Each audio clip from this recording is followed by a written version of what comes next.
H.P. Lovecraft es uno de los escritores de terror más influyentes de la historia, y además todo el material que escribió se encuentra libre de derechos desde hace bastante tiempo. Esto ha llevado a que gran parte de su material, ¿no?, pues se haya trasladado en forma de videojuegos, juegos de rol, juegos de tablero, juegos de cartas y similares. Pero sin embargo no vemos tantas adaptaciones audiovisuales. ¿A qué se debe esto? Para quien no lo sepa, Howard Philip Lovecraft es un escritor norteamericano que nació en 1800 lo que ponga por aquí y murió en 1900 lo que ponga por aquí. Se especializaba en el terror, o lo que se le ha llamado luego a posteriori terror o horror cósmico. Gran parte de su material son relatos o novelas muy breves de unas 100 páginas apenas. Todo el universo, digamos, que ha creado, que es lo que actualmente se llama como los mitos de Cthulhu o Cthulhu, en función de cómo lo quieras pronunciar, pero bueno, tiene que ver con una serie de entidades cósmicas como unos dioses primigenios que existen desde hace muchísimo tiempo, de los cuales los humanos desconocemos su existencia, y a través de esta serie de relatos, ¿no?, pues va creando como una especie de cosmo o cosmología con relatos de terror.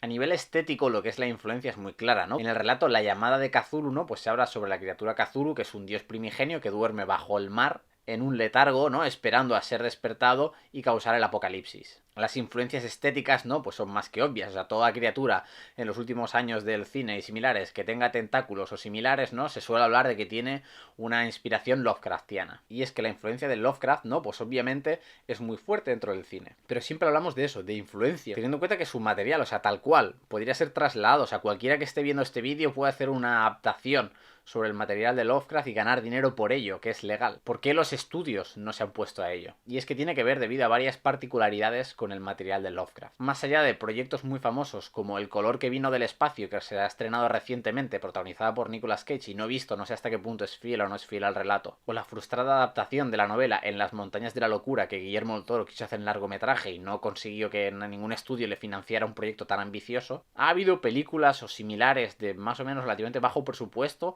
que han adaptado medio libremente el material, pero no hay ninguna adaptación como muy ceñida al material, del mismo modo que ha podido pasar con El Señor de los Anillos, Harry Potter o otras franquicias o cosas literarias. Este vídeo se ha grabado durante la época de cuarentena, así que es fácil de que escuchéis ruidos o pasen cosas raras alrededor.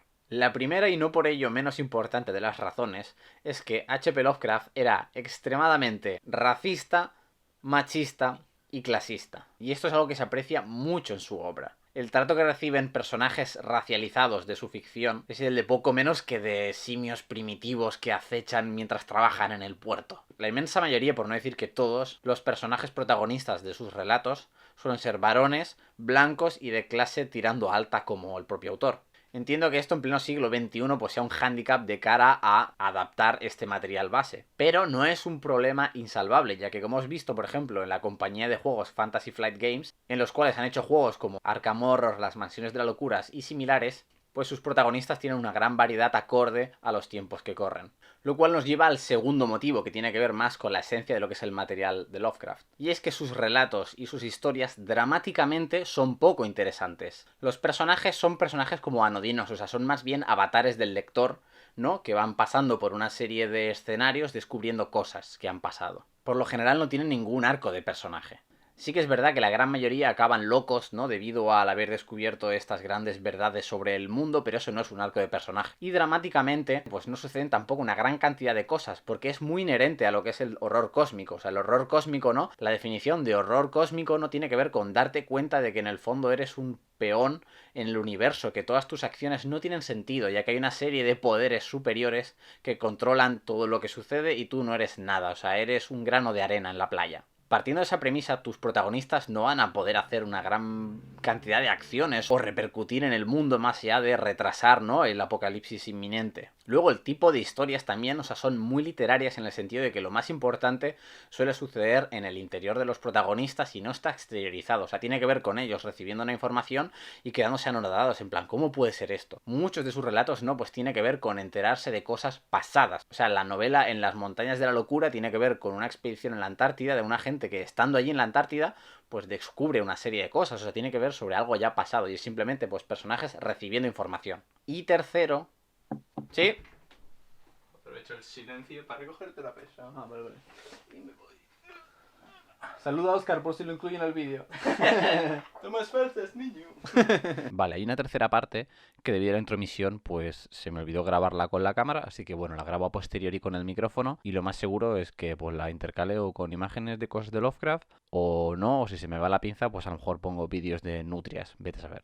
Bueno, una cosa muy importante y que hace muy específico el material de Lovecraft es que se basa enteramente en lo que es la comprensión humana, ¿no? O sea, el horror cósmico, como hemos visto, se ve definido, ¿no? Por esta cosa de, ¿no? De hay como una especie de velo que tapa tu entendimiento de cómo funciona el universo, ¿no? Tú crees que estás viviendo una vida muy feliz y normal y luego descubres que la idiosincrasia del universo es algo mucho más perverso y tenebroso en el que no tenemos nada que ver. Entonces podemos ver, ¿no? Que se trata de un horror muy centrado en lo que es en la psique, en la comprensión, en la mente, ¿no? No es tanto de aparece un bicho y me destripa. De hecho, la gran mayoría de historias de Lovecraft tiene que ver eso más con lo que es la comprensión que no con, oh Dios mío, un monstruo que me persigue. Entonces, dentro de las descripciones de esta serie de criaturas, cuando alguno de los personajes se encuentran con una de ellas, ¿no? Pues solemos encontrar como una serie de retahíla de adjetivos o de descripciones más o menos que se va repitiendo que es que suelen ser cosas más allá del entendimiento humano. O sea, cuando se describe a la propia criatura de Cthulhu, en la llamada de Cthulhu, pues es como que el personaje que la ve es simplemente que ve una especie de como de collage de cosas, ¿no? De que tiene partes, fuera alguna especie de pulpo, pero con alas de como de dragón o de murciélago. O sea, es una cosa demasiado horrenda, ¿no? Y demasiado alienígena para que la mente humana sea capaz de entenderlo. Y ya no solo con el propio Cthulhu, sino que hay una serie como de criaturas en las que son descritas de una manera, ¿no? De algo de más allá incomprensible para la mente humana. Sin ir más lejos, en el relato El color del espacio, se describe cómo cae un meteorito a la Tierra y el meteorito ese irradia un color nunca antes visto por nadie. Hace poco se ha hecho una adaptación de ese relato y sin haber visto la película, solo habiendo visto el tráiler, pues claro, o sea, la manera de adaptar eso es al meteorito le ponen colores como muy chillones, porque no hay una manera de representar gráficamente, ¿no? Un color que no haya sido visto aún por nadie. O sea, la única manera sería pues añadiendo, si son conos, ¿no? Dentro de nuestra retina, nuestro ojo, para que pudiéramos captar un mayor espectro de luz. Como por lo pronto eso no va a suceder, pues todas las adaptaciones a nivel audiovisual de Lovecraft pues claro, se ven mermadas en ese sentido, que funcionan muy bien en el ámbito literario, en el que tú como lector te tienes que imaginar estas cosas inconmensurables, estas ciudades de una arquitectura imposible, ¿no? De algo que no funciona en el número de dimensiones en las que nos movemos. Entonces, claro, pues, ¿qué se opta en este tipo de cosas? Pues meter muchos bichos con tentáculos, como hemos visto, y eso es, a nivel estético, más bien la influencia Lovecraftiana. Pero hay algo, una pieza audiovisual que más o menos sí que logra adaptar todo esto, todo lo que es la esencia de forma y fondo, exceptuando pues todos los tintes racistas, machistas y todos los istas malos, que es el videojuego de PlayStation 4 Bloodborne. A continuación obviamente vienen spoilers sobre el videojuego Bloodborne, pero jugarlo sabiendo la historia, todo el trasfondo, no lastra la experiencia, ya que no es un juego narrativo en el que la historia sea como súper importante. Obviamente perderéis el disfrute de descubrirlo por vosotros mismos, pero no es el kit de la cuestión de la experiencia en sí. Bloodborne es un videojuego de PlayStation 4 creado por From Software, los mismos creadores de otros videojuegos como Dark Souls. Dicha compañía es famosa o se especializa en hacer juegos especialmente difíciles, o sea, son videojuegos en los que te van a matar 1001 veces ya que son muy complicados y digamos que terminar uno de los videojuegos de From Software pues tiene una serie de medallitas dentro del mundo gamer porque es que son realmente complicados. La historia de Bloodborne se sitúa en la ciudad de Yharnam, una ciudad de tintes así como góticos que se encuentra asolada por una plaga de monstruos. Dicha plaga además ha hecho perder la cabeza a la gran mayoría de habitantes de la ciudad. El personaje que te creas deambula por la ciudad hasta que aparece un hombre lobo y te mata. Si eres extremadamente bueno en el sentido que ya te has pasado el juego varias veces, pues puede que le plantes cara al hombre lobo, pero la cuestión es que tarde o temprano te van a matar y esto tiene que ver con la propia historia del juego. Y es que una vez muerto, aparece un misterioso personaje que te ofrece firmar un contrato para no morir en el momento. En dicho contrato se estipula que pasas a ser un cazador. Y es que el personaje este misterioso es algo así como el jefe de la caza, y en el momento en que te conviertes en cazador entras en una especie de ciclo sin fin, el que solo acabará cuando termine lo que es la plaga en Yharnam. Entonces digamos que aceptas vivir y morir una y otra vez hasta que consigas pues, solucionar el evento catastrófico que está asolando la ciudad de Yharnam. Ya lo que es la plaga esta que ha asolado Yharnam, pues ha asumido la ciudad en una noche sin fin. Vale, porque es algo muy Lovecraftiano. La narrativa de Bloodborne no se basa demasiado en escenas per sí, en el sentido de varios personajes hablando. O sea, hay algunas, pero no es la base narrativa del juego para contarte qué es lo que está sucediendo. El jugador va a tener que poner esfuerzo por entender qué es lo que está sucediendo en base a ver los escenarios de la ciudad de Yharnam, leer los textos de los objetos que se vaya encontrando y similares. La persona que juega es la que ha de unir las piezas para componer ese puzzle en su cabeza. En ese sentido es Lovecraftiano por eso, porque igual que hemos dicho que en las montañas de la locura se basaba en una serie de personas que van a un sitio y descubren una serie de cosas, pues lo mismo puede pasar con el jugador. Luego, dentro del sistema de juego de Bloodborne, según vas eliminando jefes o vas haciendo una serie de eventos, vas ganando puntos de insight, que se llaman en inglés, que ahora no recuerdo cómo es en la versión en castellano, pero es algo como... tiene que ver con el conocimiento del propio mundo de Bloodborne. Y es que en algunos puntos de la historia, algunas criaturas que no ves acaban contigo, o sea, te matan y no sabes muy bien por qué. Según vas aumentando tus puntos de insight, puedes ver esta serie de criaturas. Esto se ve reflejado en el tipo de historias que cuenta Lovecraft, que es, según el personaje va ganando conocimiento sobre el mundo en el que habita, pues es capaz, ¿no?, de ver más allá de lo que ha visto hasta en aquel momento. En el videojuego de Bloodborne pues se refiere en eso, ¿no? En edificios que tú antes veías que eras como completamente normales, luego eres capaz de ver que en ese edificio hay una criatura horrenda, gigante, allí desde el principio y es la que te ha matado en el momento de que te has acercado al edificio. Bloodborne es Lovecraftiano más allá de la estética, que la estética del videojuego en este caso tira más a una cosa gótica, pero sí que hay criaturas, ¿no?, que podríamos llamar de estética Lovecraftiana. La historia del juego comparte este pesimismo nihilista, ¿no?, en el que ser feliz implica ignorar cómo funciona el mundo realmente. Los personajes son simples peones, ¿no?, sin relevancia en el juego. Comparado con otros juegos en el que sí que se plasma como la fantasía de tú eres el elegido o eres el personaje, ¿no?, que va a acabar con todo esto, aquí simplemente eres un cazador más. Normalmente en los videojuegos el final que cuesta más desbloquear, el que cuesta más conseguir, pues tiene que ver con una cosa más positiva, ¿no? O sea, es el verdadero final. Y en este caso vemos que el final que cuesta más de conseguir es algo realmente terrible, haciendo casi que el mejor final se convierta en el peor de todos. Aviso que ahora sí que va a haber spoilers de los finales de Bloodborne. Si te ha llamado la atención el juego, pues pasa al minuto que te indico aquí en pantalla para avanzar al resto del vídeo. Si no, de lo contrario, como os he dicho, a ver, conocer los finales no estropea la experiencia de juego. Final 1. Una vez, digamos, has derrotado al monstruo malísimo, o que una vez derrotado, ¿no?, pues anula todo lo que es la noche eterna, vuelves al lugar onírico en el que se encuentra el personaje este misterioso con el que has hecho el pacto para ser cazador, te dice que ha terminado la noche sin fin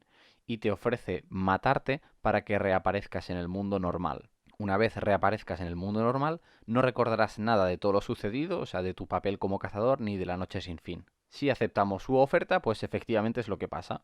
El hombre misterioso nos mata, despertamos en un nuevo día en el que sale el sol sin saber nada de lo ocurrido. Felices, pero ignorando todo lo que ha sucedido. O sea, una vez más la ignorancia da la felicidad.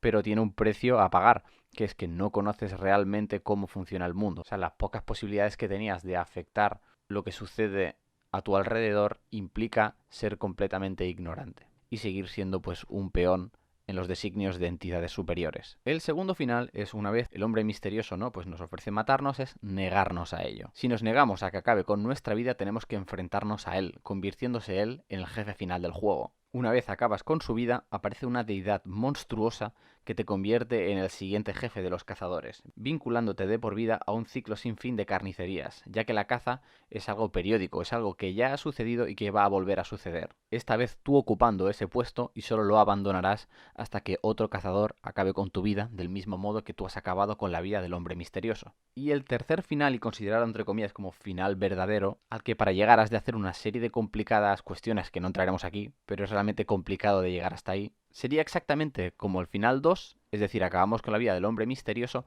pero luego cuando aparece la deidad monstruosa nos enfrentamos a ella. O sea, es como el personaje no acepta el destino de convertirse en el jefe de la cacería. La deidad monstruosa es un jefe pues bastante complicado de vencer, pero una vez lo vencemos desbloqueamos el que es el tercer final. Y el tercer final consiste en que después de acabar con este dios extraño, nuestro personaje se reencarna en lo que parece ser una especie de calamar alienígena. Y es que la manera de que nuestro personaje, ¿no?, deje de ser un peón y empiece a partir el bacalao en cómo funcionan las cosas en este mundo, pasa por abandonar toda la humanidad, convirtiéndose en el retoño de un dios extraño, ganando poder y sabiduría en el camino, pero sacrificando a cambio pues toda su humanidad. Entonces el que es considerado el final bueno precisamente es también como el más nihilista, en el que se dice que no hay, digamos, esperanza para la humanidad como tal. Así que diríamos por eso, por su narrativa, ¿no?, más contemplativa, o sea, no basada en diálogos de personajes, sino en la observación de los escenarios y los eventos que ocurren. la capacidad de reflejar, ¿no? A nivel mecánico, como el conocimiento del mundo, ¿no? Vas descubriendo cosas más horribles. Y a su vez, ¿no? Pues sus finales nihilistas de que en el fondo, pues hagas lo que hagas, estamos condenados a la influencia y al deseo de seres superiores. Por eso podríamos decir, al menos yo eso afirmo, de que todas las piezas de medios audiovisuales, incluyendo esto, ¿no? Videojuegos, creo que Bloodborne, sin adaptar ningún tipo de historia en concreto de Lovecraft, es la adaptación más fiel al espíritu del autor y a cómo él escribía los relatos. Dicho esto, espero que os haya gustado el vídeo, que lo hayáis encontrado interesante. Si tenéis sugerencias de otras cosas que os gustarían, pues lo podéis poner en los comentarios. Y valorad suscribiros al canal para estar pendientes de próximos vídeos. De hecho, uno de los proyectos en los que me voy a abarcar futuramente es una versión narrada ficcionada de la adaptación que tenía pensado hacer Guillermo del Toro de En las montañas de la locura. El guión de la película circula por internet, pero entiendo que habrá gente que le dé un poco de palo leer un guión, así que pues bueno, lo voy a adaptar a un formato ficticio. Muchas gracias y hasta la próxima.